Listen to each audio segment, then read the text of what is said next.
Hello, and welcome to Bakeries Today, Marketing Ideas to Grow Your Business, a training series sponsored by the Pillsbury Bakery Institute. This episode in the training is about focusing your business and defining a niche. I'm here to help you explore who you are. I want you to think about what you're doing and who you're doing it for. I'd like you to imagine how you are or could be doing things differently from your peers. And I want to help you think about when and where you're reaching your customers. It's important for bakeries to focus. Your bakery will never succeed at being all things to all people.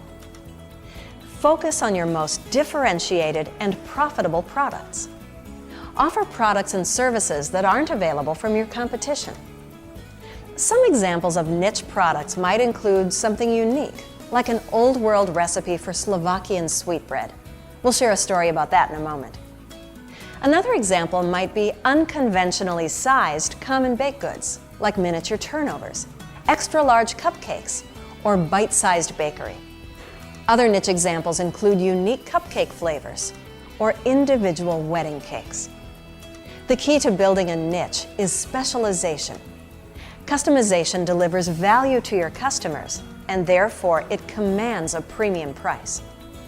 Practice promoting your differences, not your similarities, and leverage bakery mixes as a means to expand your versatility. I always like to tell my customers about cream cake. It's kind of like the duct tape of the bakery. It's something that you can make something from muffins all the way to biscotti from, and it does an excellent job.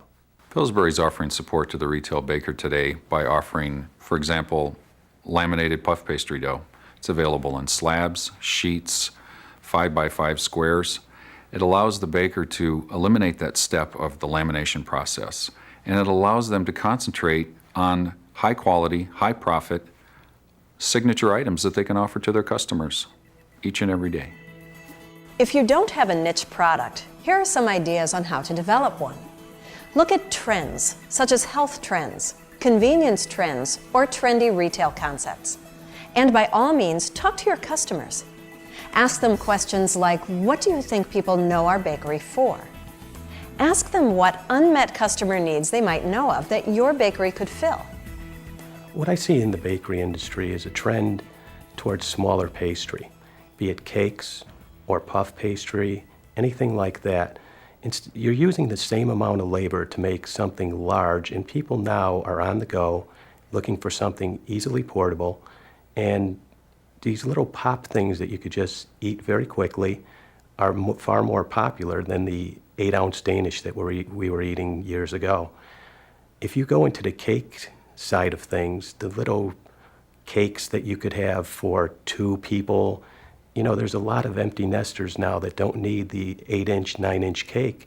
You could get the same amount of money for a cake that feeds 2 people as you can for 10. Another popular trend is to take this smaller pastry, put it on platters, and merchandise it like that. Again, you're using the same amount of labor and getting a far bigger ring on your register. I think when it comes to trends, I think it's very important for our retail operators to keep up with that, for the fact that you always want to try to stay ahead of the game and find out and tap into what's hot, that type of thing, whether it's a certain category like cupcakes right now are pretty hot, or smaller cake sizes are, ice cookies, that type of thing, smaller portion sizes. We have different size families now, a lot of single parent families, smaller families. The days of making a triple decker 10-inch cake are probably, although it might still be out there, it's probably not out there like it used to be. And you need to stay on top of that. You need to know where the trends are going so that you can incorporate into your own business. It's very important. Position your niche product as a premium offering. Price is a signal of quality to customers. Try to concentrate on supporting the value of your offering, not defending its price. Cross-sell other non-specialty items. Don't locate your niche items by the door. Make customers walk to them. And make complementary products easily available. Again, your customers are a wonderful source of information about what tandem items would be in demand alongside your niche products. Promote your niche specialties both in-store and out of store. You'll find that people are hungry for ideas. Let them know what you have. Utilize a website. This is a great way to generate excitement, and it's a relatively affordable and very dynamic advertising and promotional tool. Also, find ways to be a presence in your community through advertising, sponsorships, and so on. Community involvement is a huge aspect of bakery business. You want to be touching the community, and in return, the community will support you. I have two customers, one in Bridgeport, Connecticut, Luigi's Bakery, and they get involved with Swim Across the Sound, which is a huge fundraiser in Bridgeport for, I think it's St. Vincent's Hospital, and they raise a ton of money for cancer with that. The other customer is Serrato's Bakery in West Springfield, Massachusetts. And this is sort of interesting. They have kids come in to decorate gingerbread houses. They charge a fee, and they donate 50% of the fee to local charities. And they have raised an awful lot of money to help the community. And in return, the community not only gets to see both bakeries and the exposure they get from both bakeries, they almost form a partnership with the community that just benefits both the community and the bakery. I think a great example of community involvement that comes to mind is Scott's Pastry Shop down in Madison, Wisconsin.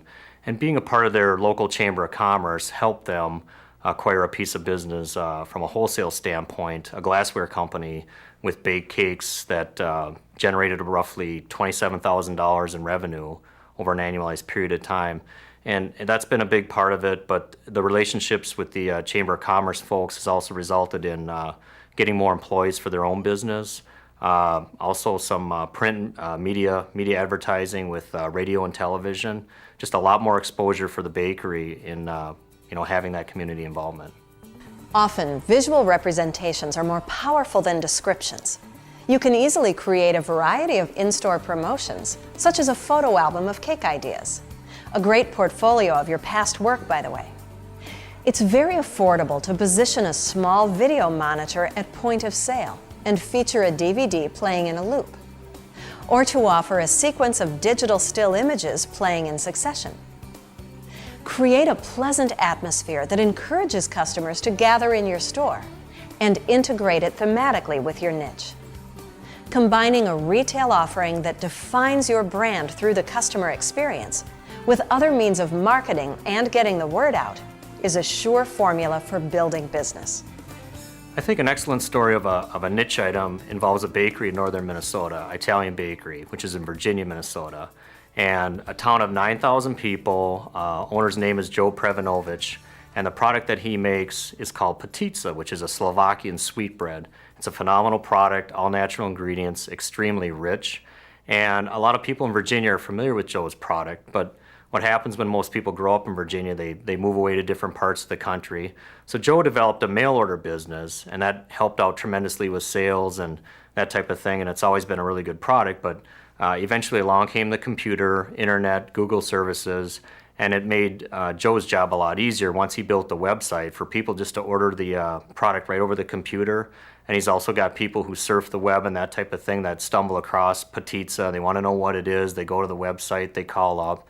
And a lot of them, quite frankly, place the orders. And he sells to, I think he sells to all states in the country. And out of his entire business portfolio, Patitsa has become, that one item has become 20% of his entire business. And it's extremely profitable for Joe, and it's become a big part of his business overall. And it's an excellent product. And I think that's a really good story. Focusing your business on a special customer need or segment or on a specialty product and defining your unique niche is a way to streamline your business for success. Let's review the key takeaways for this training topic. Find a way to define yourself. Be known for something. Don't try to be all things to all people. Understand that customers will pay a premium to the bakery that best satisfies their needs. Promote customization. Support value. Don't spend energy defending price. And promote your niche products tirelessly. Focus and specialization are the keys. For the Pillsbury Bakery Institute, thanks for joining us.